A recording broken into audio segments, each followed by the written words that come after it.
Hi అండి, అందరికీ నమస్కారం. అందరూ ఎలా ఉన్నారు? హిందూ ధర్మంలో మోక్షానికి మార్గం చూపే 4 చార్ధామ్ క్షేత్రాలలో ఒకటి జగన్నాథుని పుణ్యక్షేత్రం పూరి. జన్మ జన్మల పుణ్యఫలంతోనే దర్శించగలిగే ఈ దివ్య స్థలం గురించి మనం ఇప్పుడు తెలుసుకుందాం. వీడియో స్కిప్ చేయకుండా చివరి వరకు చూడండి. అలాగే మా ఛానల్ సబ్స్క్రైబ్ చేసుకోకపోతే తప్పకుండా సబ్స్క్రైబ్ చేసుకోండి. ఆషాఢ మాసం అంటే మనందరికీ ఓ నమ్మకం, శుభకార్యాలు జరగవని. కానీ ఇదే మాసంలో జరిగేవి ప్రపంచంలోనే అతిపెద్ద యాత్ర అయిన పూరి జగన్నాథుని రథయాత్ర. ఇది చూడడానికి లక్షలాది భక్తులు ఎదురుచూస్తూ ఉంటారు. హిందువులు అతి పవిత్రంగా భావించే చార్ధామ్ పుణ్యక్షేత్రాల్లో పూరి ఒకటి. ఇక్కడ చార్ధామ్ అంటే గంగోత్రి, యమునోత్రి, బదరి, కేదార్ కాదు, బద్రీనాథ్, పూరి, జగన్నాథ్, రామేశ్వరం, ద్వారక, ఈ నాలుగిటిని చార్ధామ్ అంటారు. ఈ 4 ధామాలు దర్శించుకుంటే మోక్షం కలుగుతుందని హిందువుల నమ్మకం. ఒడిషా రాజధాని అయిన భువనేశ్వర్ నుంచి 60 కిలోమీటర్ల దూరంలో ఈ పూరి పట్టణం ఉన్నది.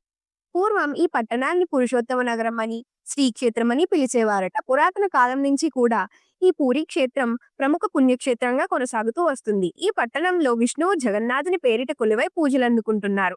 అలాగే పూరి క్షేత్రంలో వెలిసిన జగన్నాథుని ఆలయాన్ని 12వ శతాబ్దంలో కళింగ రాజ్యాన్ని పరిపాలించే అనంతవర్మ చోడంగదేవ ప్రారంభించగా ఆయన మనవడైన రాజా అనంగ భీమదేవ్ పూర్తి చేశాడని చెబుతూ ఉంటారు.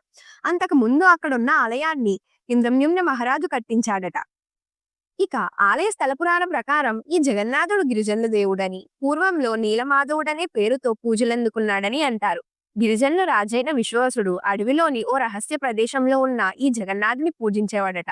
ఈ విషయం తెలుసుకున్న ఇంద్రమ్య మహారాజు ఆ రహస్యాన్ని కనిపెట్టడానికి విద్యపతి అనే బ్రాహ్మణ యువకుల్ని అడవికి పంపుతాడు. రాజు పంపించిన విద్యపతి విశ్వవసుని కుమార్తె లలితను ప్రేమించి పెళ్లాడతాడు. విద్యపతి తన మామగారైన విశ్వవసుని జగన్నాథుని విగ్రహాలను చూపించమని పదే పదే ప్రాధేయపడగా చివరకు విశ్వవసుడు తన అల్లుడి కళ్ళకు గంతలు కట్టి గుడి దగ్గరకు తీసుకువెళ్తాడు. విద్యపతి ఆ దారి తెలుసుకునేందుకు చాలా తెలివిగా తను వెళ్లే ఆ దారి పొడుగున ఆవాలు జారవిరుస్తాడు. కొద్ది రోజులకు అవన్నీ మొలకెత్తి జగన్నాథుని ఆలయానికి దారి స్పష్టంగా తెలుస్తుంది. దీంతో వెంటనే అతను ఇంద్రమ్యుమ్న మహారాజుకు కబురు పెడతాడు.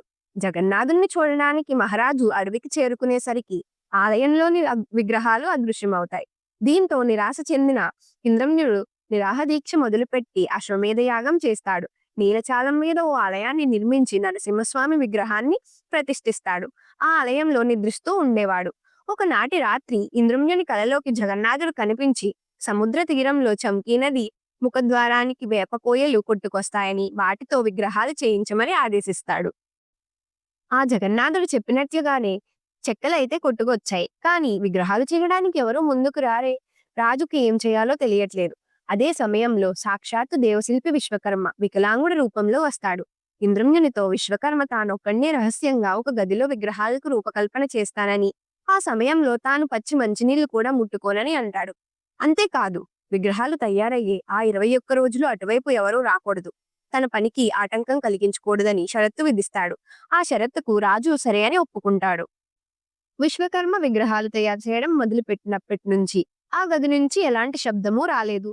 రోజులు గడిచిపోతున్నా ఎలాంటి అలికిడి లేకపోవడంతో అసహనానికి గురైన రాణి గుండీచాదేవి తొందర పెట్టడంతో గడువు పూర్తి కాకుండానే రాజు తలుపులు తెరిపిస్తాడు. రాజు తలుపులు తెరిపించగానే అక్కడ శిల్పి కనిపించడు, కానీ సగం చెక్కిన విగ్రహాలు మాత్రం దర్శనమిస్తాయి. చేతులు కాళ్ళు లేని సగం చెక్కిన విగ్రహాలు చూసి రాజు పశ్చాత్తాపం పొంది బ్రహ్మదేవుని ప్రార్థిస్తాడు. బ్రహ్మదేవుడు ప్రత్యక్షమై, ఇకపై ఈ ఆలయంలో విగ్రహాలు ఇలాగే దర్శనమిస్తాయి, అదే రూపంలో విగ్రహాలు పూజలందుకుంటాయని చెప్తారు. తానే స్వయంగా వాటిని ప్రాణప్రతిష్ఠ చేస్తాడు. అందుకే పూరి ఆలయంలో విగ్రహాలకు అభయాస్తం, వరదాస్తం ఉండవు. చతుర్దశ భువనాలను చూడటానికా అన్నట్టు విగ్రహాలకు ఇంతంత కళ్ళు మాత్రం ఉంటాయి.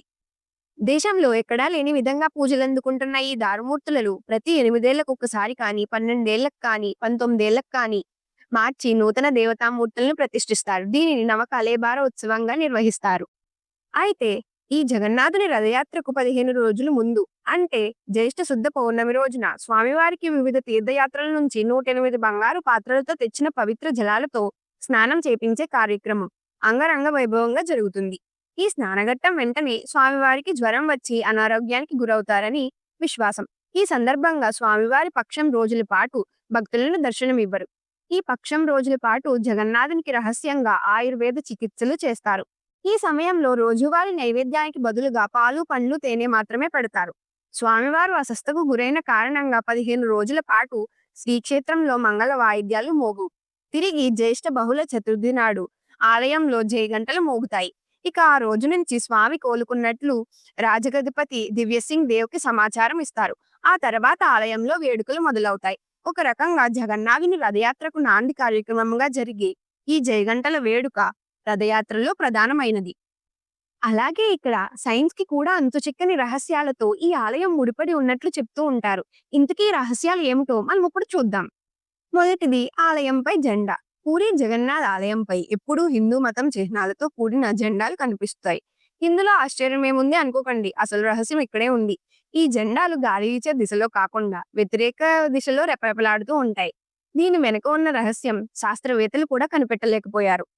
రెండవది సుదర్శన చక్రం. 20 అడుగుల ఎత్తు, టన్ను బరువుగల సుదర్శన చక్రాన్ని పూరి జగన్నాథ్ ఆలయం పైభాగాన ఏర్పాటు చేశారు. ఆశ్చర్యకరమైన విషయం ఏమిటంటే పూరి పట్టణంలో ఏ మూల నుంచి చూసినా ఈ సుదర్శన చక్రం కనిపిస్తుంది. ఆలయం పైన ఈ చక్రాన్ని ఉంచిన తీరు ఒక ఇంజనీర్ మిస్టరీగానే మిగిలిపోయింది. ఏ వైపు నుంచి మీరు దీనిని చూసినా సరే అది మీకు అభిముఖంగానే ఉన్నట్లు కనిపించడం ఇక్కడ విశేషం.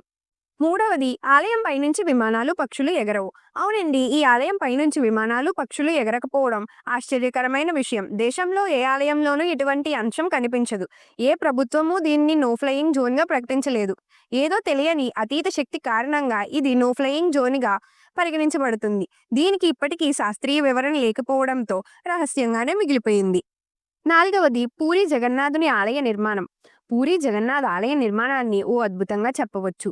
రోజులో ఏ సమయంలో కూడా ఈ ఆలయం నీడ కనిపించదు.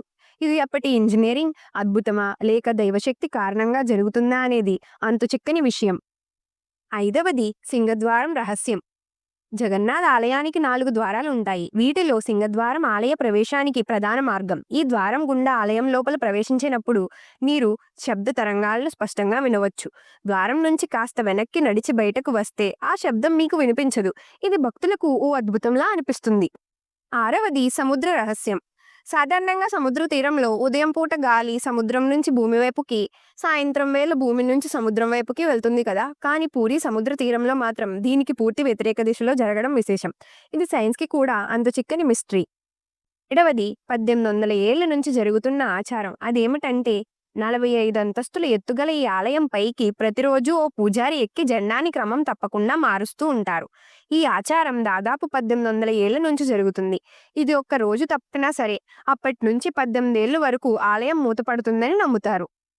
8వది ప్రసాద రహస్యం. పూరి జగన్నాథ్ ఆలయానికి వివిధ రాష్ట్రాలు, దేశాల నుంచి ప్రతిరోజు 2000 నుంచి 20,000 వరకు భక్తులు వస్తూ ఉంటారు.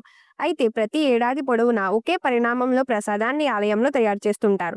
కానీ ఎప్పుడూ ప్రసాదం వృధా కావడం కానీ, సరిపోకపోవడం కానీ అలాంటిది ఎప్పుడూ జరగలేదు. ఈ ప్రసాదాన్ని 7 కుండలు ఒకదానిపై ఒకటి పెట్టి వండుతారు. కానీ కింద ఉన్న కుండ కంటే ముందుగా పై భాగంలో ఉన్న కుండలో ప్రసాదం ముందుగా తయారవడం ఇక్కడ విశేషం. చూసారు కదండి రహస్యాలను. అసలు ఇది ఎలా అంటారా, అదే జగన్నాథుని లీల. ఈ ఆలయం వందల ఏళ్లుగా ధ్వంసాన్ని ఎదుర్కొంది, దండయాత్రలను జయించింది, కానీ భక్తుల నమ్మకాన్ని ఎప్పుడూ నిలబెట్టుకుంది. ఇక్కడికి వచ్చి దేవుడి రథాన్ని లాగితే మీరు భూమిపై దేవుణ్ణి స్పృశించినట్టే. జగన్నాథుని దివ్య దర్శనం లక్షల భక్తుల గుండెల్లో ఆశ, ఆరాధన, అఖండ నమ్మకం. మన జీవితంలో ఒకసారైనా ఈ రథయాత్రను కల్లారా చూసే భాగ్యం దక్కాలని కోరుకుందాం. చూసారు కదండి పూరి జగన్నాథుని ఆలయ చరిత్ర. ఈ వీడియో మీకు నచ్చినట్టయితే లైక్ చేసి షేర్ చేయండి. ఇక మరిన్ని సనాతన ధర్మ వీడియోల కోసం మా ఛానల్ సబ్స్క్రైబ్ చేసుకోవడం మర్చిపోవద్దు. పక్కనే ఉన్న బెల్ ఐకాన్ క్లిక్ చేసి ప్రతి వీడియోకి నోటిఫికేషన్ పొందండి. జై శ్రీరామ్.